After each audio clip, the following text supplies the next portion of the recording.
Chapter 22. The pressing the flesh part of the campaign was upon Nikolai, and he was pleasantly surprised to discover how much he enjoyed it. He had always been a private person, and the idea of camping out at a bus or train station or outside a factory at the end of the workday, just to introduce himself to the people, at first repulsed him. He liked it when people came to him and he could grant, or choose not to grant, audiences. But Leon insisted that a man could not hope to sway the masses without proving he was one of them. "But I am not," Nikolai said. "Of course you're not. And instinctively the people know that. That's why it's so important for you to, in essence, prove that you don't mind condescending to their level. But you must sell it, Nikolai. No running to the limo as soon as you're free. No sharing a gustari with them at their snack bar and then being seen half an hour later at a nice bistro.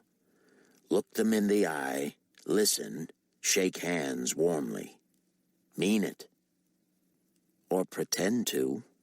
Of course. Are you saying we do not use my cars to get to these places?" "We might do better to use mine," Leon said. "It's big and roomy and perhaps more appropriate." Fortunato's car proved to be a black SUV, which attracted little attention. Nikolai began by setting up outside the gate of an ironworks factory. As the men and women emerged, sooty and greasy and clearly exhausted, Nikolai stood by a large sign and thrust out his hand to every passer-by. "Hi, my name is Nikolai Carpathia, and I am running for Parliament." Many ignored him, which was a novel experience that enraged him, but he left his smile plastered on and kept trying. Many, especially women, said, "I know who you are. I see you on TV." More than half wished him luck and told him they were voting for him. Others said they were supporters of Tismanianu, but oddly, they were always quick to shake his hand. "Ever work a day in your life?" a man asked, staring Nikolai in the eye. A few others heard the question and gathered around. That brought more, asking what was up. When the question was whispered to them, they summoned more. This was more like it. Nikolai was offended by the question, but he loved an audience, and this was the time to practice his newly manufactured humility. "Thank you for asking," he said. "That is a fair question I am happy to answer. It may surprise you to know that I was raised by a single mother and that I was expected to do my part around the house and the farm. Yes, I was raised in the country, and I have mucked out my share of stalls. I was always a good student with a mind for business, so I took a risk, put up my own money, and built a company on my own. I dare say I do not work as physically hard as you do, and that makes me admire what you do. But I put in long days and provide jobs and salaries and benefits for a lot of people. I want to see change and reform in my homeland, as I am sure you do. I hope I can count on your votes." Nikolai walked away to warm applause and a deep, hungry feeling. He liked communicating with groups. He wanted to do it again. Next stop was a rail station where people seemed in even more of a hurry to keep moving. But the experience was the same. He would meet and greet those who took the time, some acknowledging him, some not, many recognizing him, a few not. And then someone would ask a hard question, people would gather, and Nikolai would hold forth. Back in the car and heading home, he told Leon, "We need to make these appearances more efficient.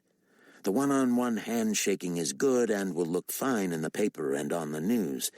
But things really start to happen when I am challenged and can defend myself." "What are you suggesting?" "That we plant such questions, get them in the air immediately upon my arrival.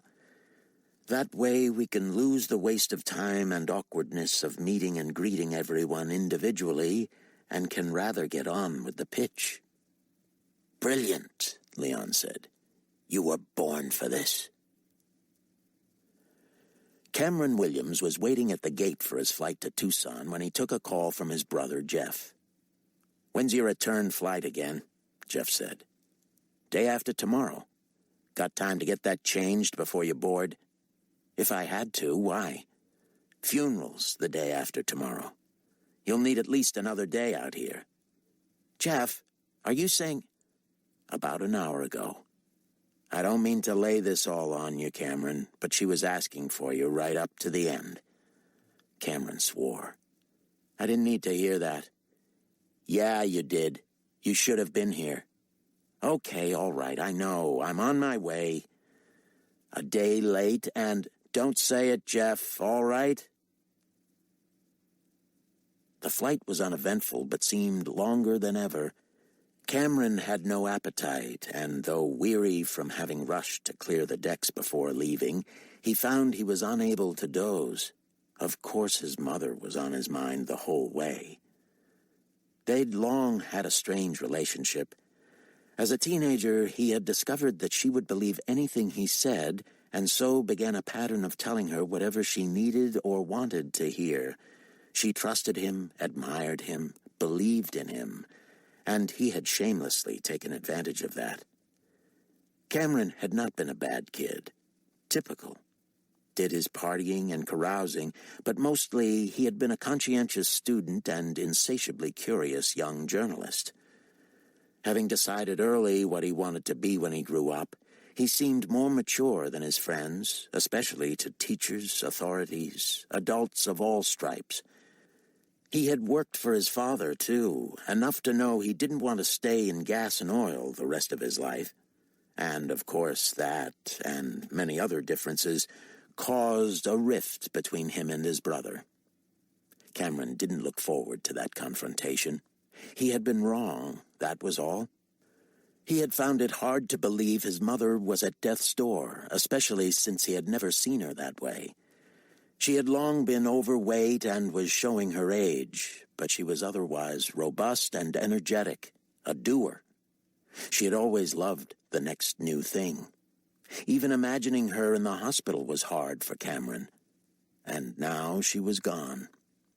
Guilty? Of course he was. But he was also pragmatic. Cameron had not contributed to her death, and he was not going to beat himself up over it. He might appear to, so relatives wouldn't feel the need to punish him, but beyond feeling bad that he had not given his mother the pleasure of his company during her darkest hours, he didn't know what else he could or should have done. Jeff didn't so much as shake Cameron's hand, let alone embrace him, when he picked him up at the airport. "How's Dad doing?" Cameron said as they carried his bags to the car. "He knew it was coming, but it's still hard. It'll be good to have friends and family here." That, Cameron decided, was as close as Jeff was going to get to saying that it was good to have him there. Cameron was relieved to discover that Sharon and the kids were waiting in the car. His sister-in-law greeted him warmly and expressed her sympathy. Jeff was stonier than ever as he drove. Cameron tried small talk, but was rebuffed with one-word answers at every turn. Finally, Cameron turned to face him. "Why don't you just say what you have to say and get it over with?" Jeff continued to study the road, but he said, "Maybe I just will. I thought you'd never ask." "I'm mad, Cameron, as mad at you as I've ever been.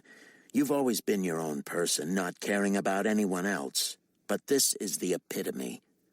Dad and I tried a million different ways to impress on you how important it was that you get out here before it was too late, and what happens? You get here too late." "I'm sorry, Jeff. I don't know what else to say." "You're sorry. That's easy to say now, and Mom can't hear you." "All right. You going to let me up now?" Jeff just shook his head. "Don't hold back if there's more," Cameron said. "I don't need this the whole time I'm here." "Yeah, whatever's most convenient for you, Cam. You just let me know." Cameron wanted to slug his brother, knowing full well Jeff probably wanted to smack him, too. Maybe that would get it out of their systems. Maybe they ought to come to blows at the funeral and let the whole family see it. From behind him, Sharon put a hand on his shoulder, and Cameron was stunned at the effect it had on him. She didn't say a word, but he felt she was communicating sympathy, forgiveness, a caution to keep his temper, all that.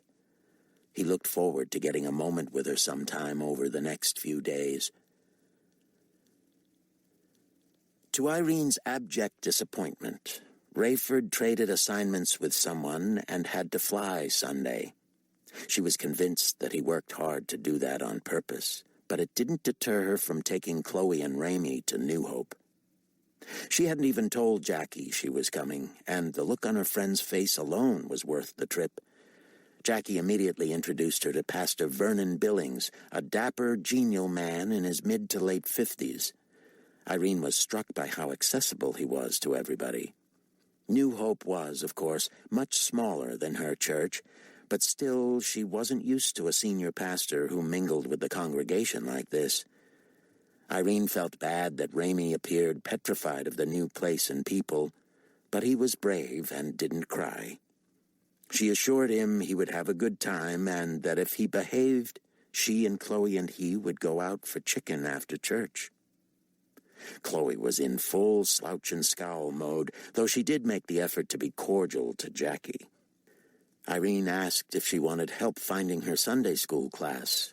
Chloe said, "Boy, I don't know, Mom. You think I'll ever be able to find it in this huge complex? You want to hold my hand, too, and introduce me to my teacher?" "All right, just get going." "You're not going to pin my name to my shirt?" "Go on." All Irene wanted was a more personal, genuine experience with God, one that matched her new relationship with him. She had determined to not let whatever she discovered at New Hope reflect poorly on her church, but she couldn't help it.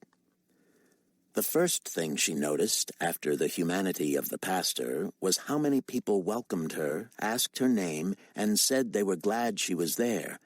She thought it interesting that none asked about her husband or family.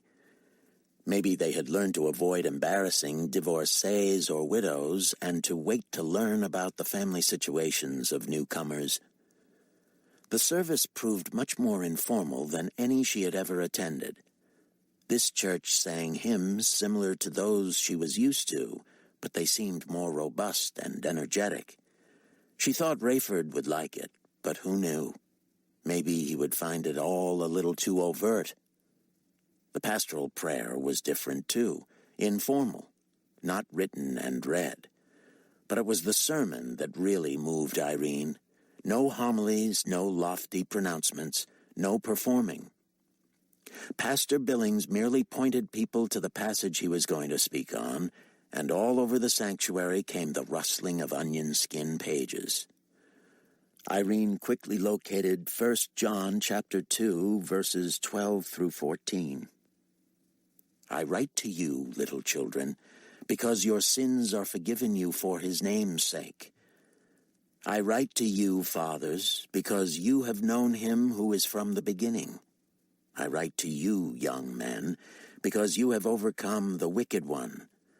I write to you, little children, because you have known the Father. I have written to you, fathers, because you have known him who is from the beginning. I have written to you, young men, because you are strong and the word of God abides in you, and you have overcome the wicked one." Now, that was one confusing passage. Irene couldn't help but wonder why she had never heard it before in all her years in church. Probably because it was obscure and would take some explanation. It wasn't one of the majestic, beautiful passages that just sounded good to the ear from the get-go. She couldn't wait to hear what Pastor Billings had to say about it.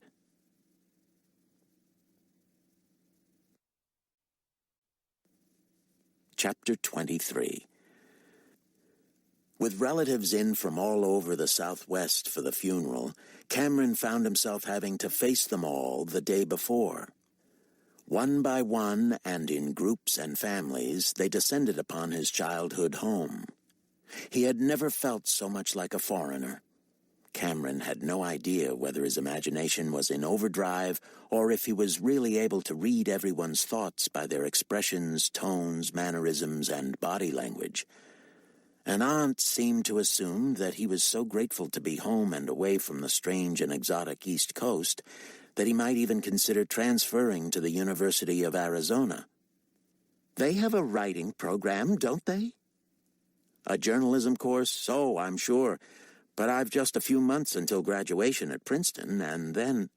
Yes, I heard about the position at the big paper. The Boston Sun or some such? The Globe. Mm-hmm. And you have to wonder if those Boston Brahmins have ever even heard of Tucson. Believe me, they have, and I'll try to represent us well there. Others were so overly sympathetic that Cameron read in them a belief that he felt terribly guilty for having been unable to see his mother before she died. An elderly cousin clucked that he must forgive himself. "I know you would have been here if you could," she said. Still others were plain in their judgment of him. An uncle quizzed him about how it came to be that he was late. "And you couldn't borrow some money? Get an emergency fare? Prevail on a friend to get you out here somehow?" "I did everything I could, sir. And as it was, I just missed seeing her." "Didn't you know how bad off she was?" "Dad and Jeff tried to tell me, but maybe I just didn't want to accept it." "Well, you should have been here." "Were you here?" Cameron said. "Did you see her?" "Well, no, but we knew it was going to be soon. Anyway, Cammy, she's your mother." "Yeah, I got that." Cameron was impressed with his father and worried about him at the same time. His parents had not had the best of marriages, but they had gotten along and spent nearly 30 years together. He'd seen the pictures of them in their courting days when both were young and thin and obviously putting their best feet forward. They also looked dreamily in love in some pictures, something he couldn't remember seeing in person. They were not physically or verbally affectionate, but they were nice enough to each other. Cameron was sure his dad would be panicky and feel lost without her for a while, but he was being the consummate host, thanking every person individually for coming and saying just the right things. He was fine, he said. It was hard, though he had known it was coming. He felt a little numb, had done his crying in private, and was sure more was to come. But for now, he wanted to remember her the way she was before the cancer overtook her. Most impressive to Cameron, however, was Sharon, Jeff's wife. While Jeff was distant and quiet, and most gave him his space, Sharon assigned him to look after their son and daughter, apparently to occupy him.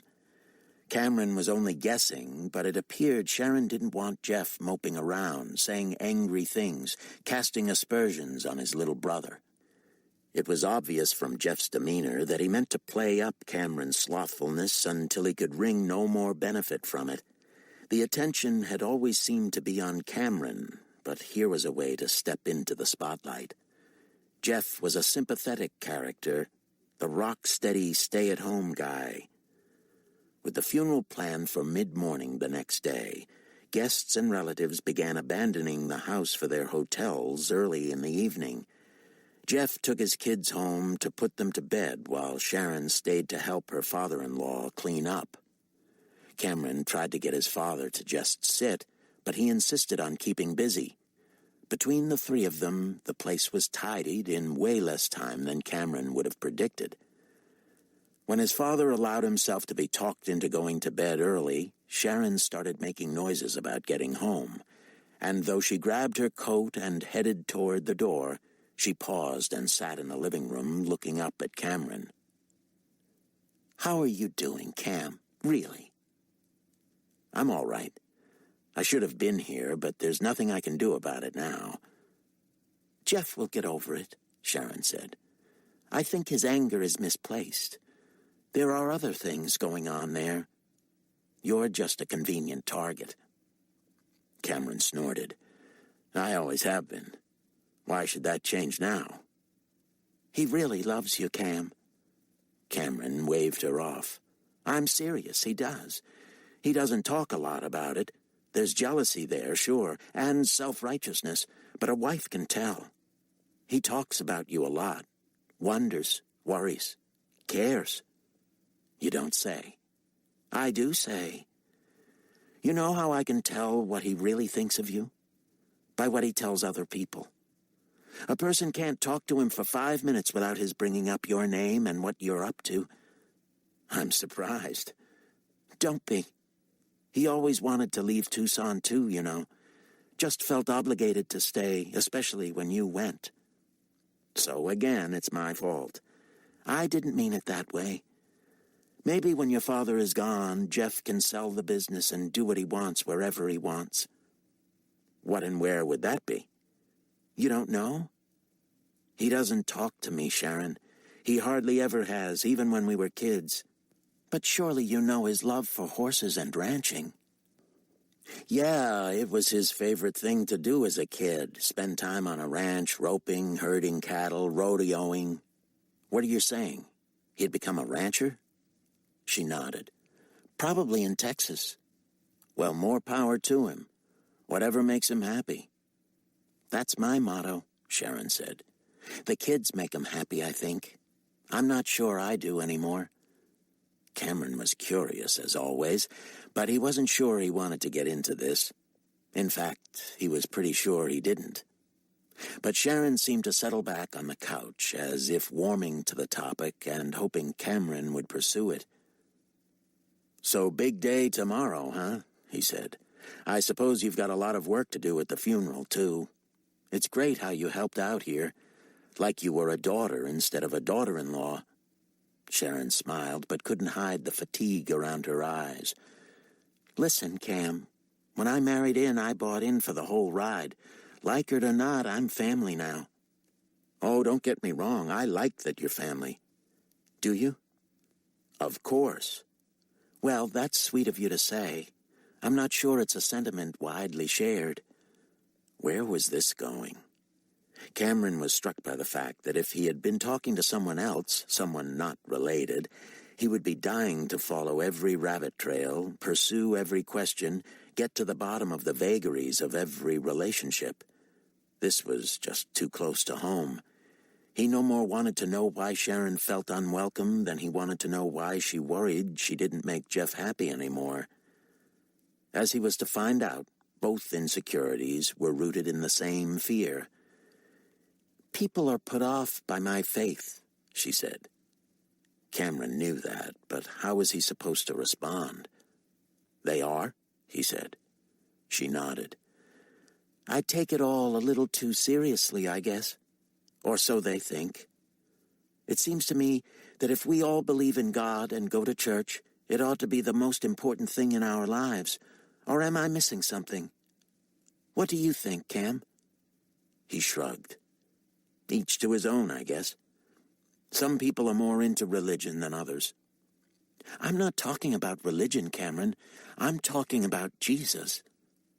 And she wondered why people were put off. How many people went around talking about Jesus? God was one thing. Even Christ was a little more theoretical.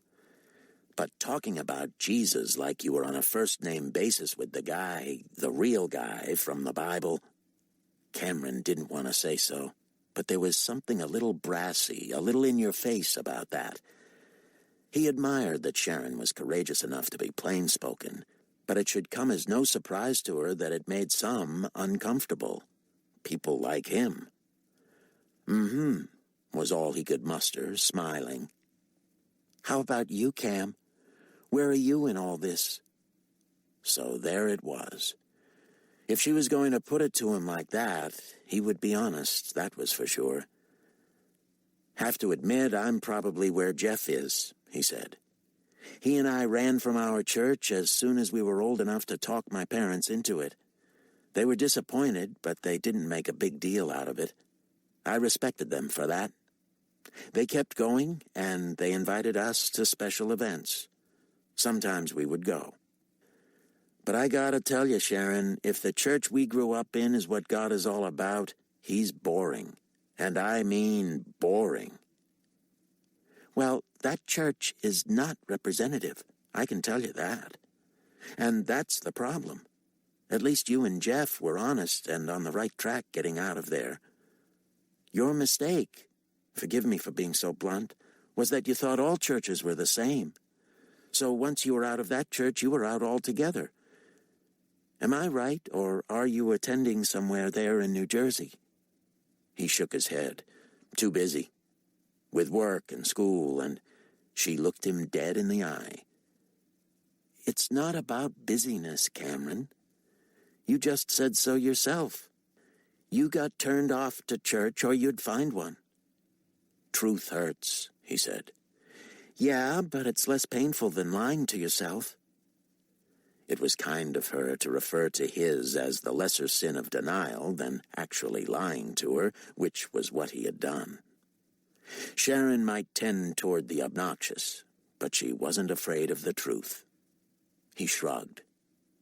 Guilty as charged. She stood. I'd better get going, but can I give you my pitch? Your pitch? My sales job.